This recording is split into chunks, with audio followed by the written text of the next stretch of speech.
பண்ண சொல்லுவேன். ஆரி ஒர்க்லேயே டிஃப்ரெண்ட்டாக பண்ணணும்னு நினப்பேன், குவாலிட்டியாக பண்ணணும்னு நினப்பேன். நீங்கள் ஒரே கலர் இப்போ பொண்ணு மாப்பிள்ளை என்ன பார்த்தீங்கன்னா ஒரே கலராக போடுவாங்கன்னு லைக் பண்ணுவாங்க. அவங்களுக்குலாம் வந்து எப்படி போட்டால் நல்லாயிருக்கும், ஒரே கலர் சும்மா ஒரு சாதாரண ஒரு நைட்டி மாதிரி ஒரு ட்ரெஸ்லாம் தைக்க மாட்டேன். அவங்களுக்கு ஃபிட்டிங் எப்படி கொடுக்கலாம், இவங்களுக்கு எப்படி டிஃப்ரெண்ட்டாக எதாவது காட்டலாம் அப்படின்னு நினச்சி சின்ன சின்ன நுணுக்கங்களை நான் செஞ்சு கொடுப்பேன்.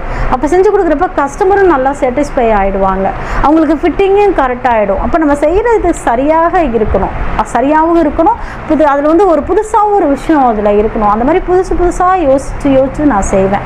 அதுதான் வந்து நம்ம செய்யணும். செய்கிறப்ப நம்ம வந்து சும்மா ஒரு ப்ளவுஸ் எடுக்கிறோம். இப்போ மற்றவங்களாம் எல்லோரும் இப்போ எல்லோரும் நினைப்பாங்க நம்மளும் டெய்லர் வச்சுருக்கோம், எப்படி தப்புனா அவங்களுக்கு கரெக்டாக ஃபிட்டிங் கிடைக்குதா, அவங்களுக்கு கரெக்டாக சப்போஸ் எங்கள் இதுலேயும் தப்பு நடக்காமலாம் கிடையாது, தப்பு நடக்கிறப்ப அந்த கஸ்டமருக்கு என்ன பண்ணுவோம், அதை சப்போஸ் அவங்க உடம்பு இறங்கியிருக்கலாம், சப்போஸ் எங்கள் டெய்லர் ஏதோ ஒரு சின்ன விஷயமா ஏதாவது தப்பு பண்ணியிருக்கலாம். அப்போ அதை நாங்கள்